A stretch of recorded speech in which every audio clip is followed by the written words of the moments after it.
Ngasigi wari asi July 2015 da thokhiba thokdok amagi warini. Chahi asida Ashish kouba nupa ama mahaki graduation loisillami. Amadi chahi aduda USA dagi mahakpu achauba company amadagi thabaki offer laklami. Maram aduna mahaki farewell ki damakta mahaki mamanaba marina mahakpu Manipuri da koiba punanaba haiduna plan taurami.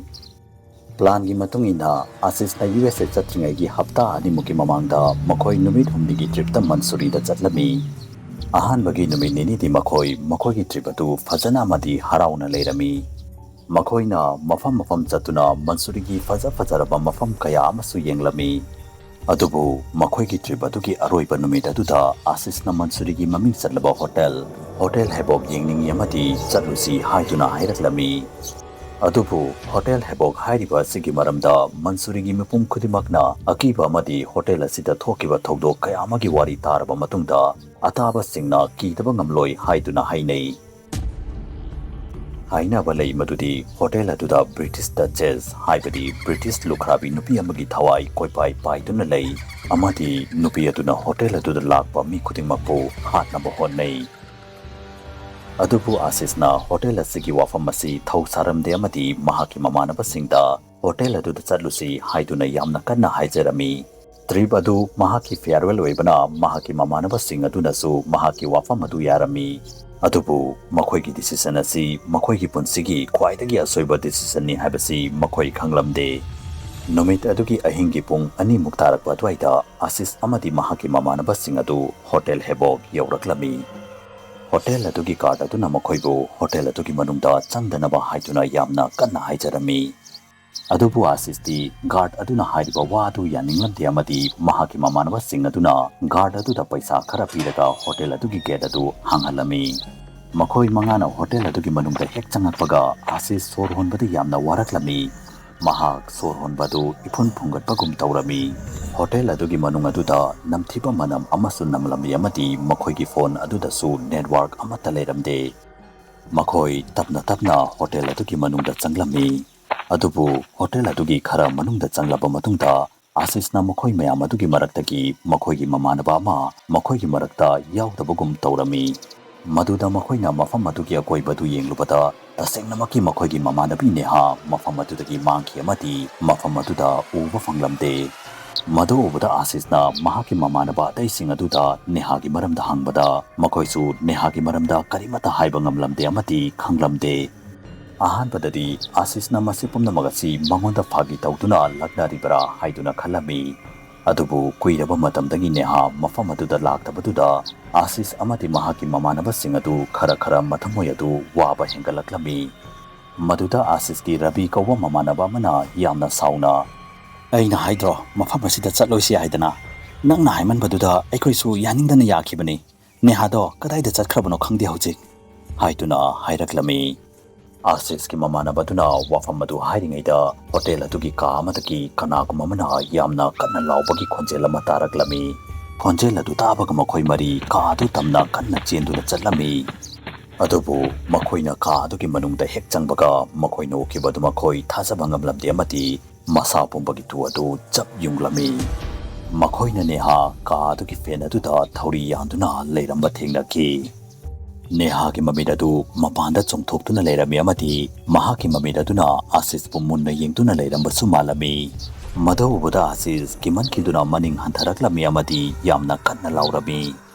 Mahakna laubagi makhol adu tabada hotel adugi guard adu hotel adugi manungda ka adu tamna chenduna laklami. Makhoi marina guard adugi mateng lauduna nehagi hakchang adu lautharami.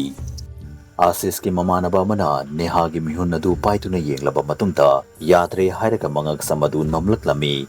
Neha taibangpan asibu thadoktuna chatkirami. Ashish na nehagi hakchang adu thangduna makhoi ka adudagi tholaklami. Adubu ka adugi thong adu thingduna leirami amadi hangba yaramde. Maduda Ashish na hotel adugi guard aduda yenglami. Mahakna guard adu makhoi bu ka adudagi mapanda thokpada mateng pangbigadra haiduna khalami. Adubu mahakna ukibadu mahak thajaba ngamlamde amadi pungangaklami. Guard adugi mamid adu ngasang nanglaklami. Guard adugi mangak samadu tapna pairaklami amadi ikang khautana guard adugi mangak samadu kakkiduna makok adu ken khiduna leimaida taki. Mangaksam kakkiduna leptuna leiriba guard adugi hakchang adu tapna makhoi tamna changsilaklami. Matang aduda uchinna chinna ka adugi thong adu hangdoraklami amadi makhoi mari khudakta ka adugi manungdagi chenduna thoraklami. Hotel adugi manungdagi cheladuna mapanda tholakke haiduna honaringaida makhoina ikangkaudana neha makhoi marigi mamangda chapleptuna leiramba thengnaki.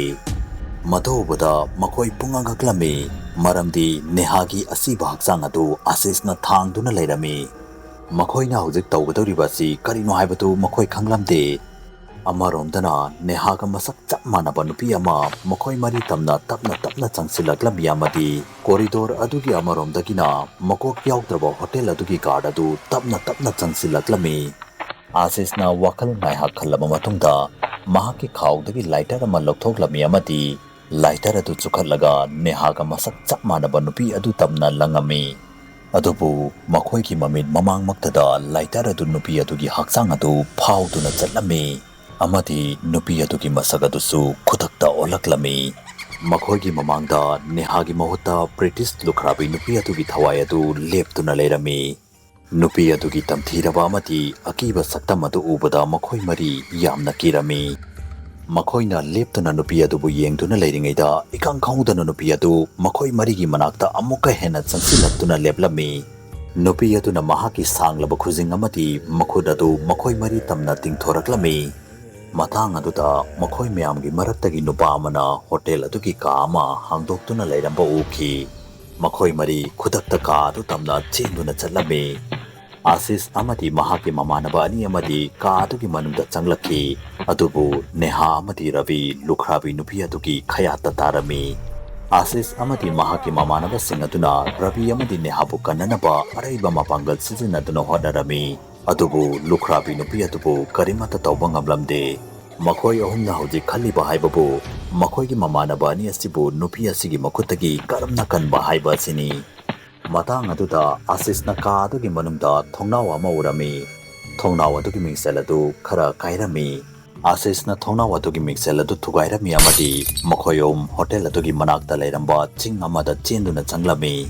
Khara chalaba matungda makhoi ahum uchinna makhoi gi gari adugi manak fau yawraklami amadi makhoi ahum gari aduda famduna gari adu thawduna police station da chatlami. Ahanbadadi police station aduda leiramba police officer sing adu ahinga thengbada mafam aduda haibadi hotel Havoc ta chatsi haiba yaramde.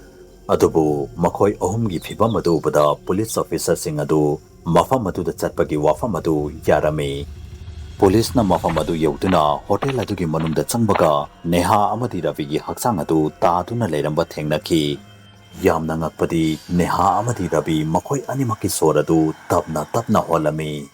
Makhoi anibu khudakta anakpa hospital amada pukhatlami.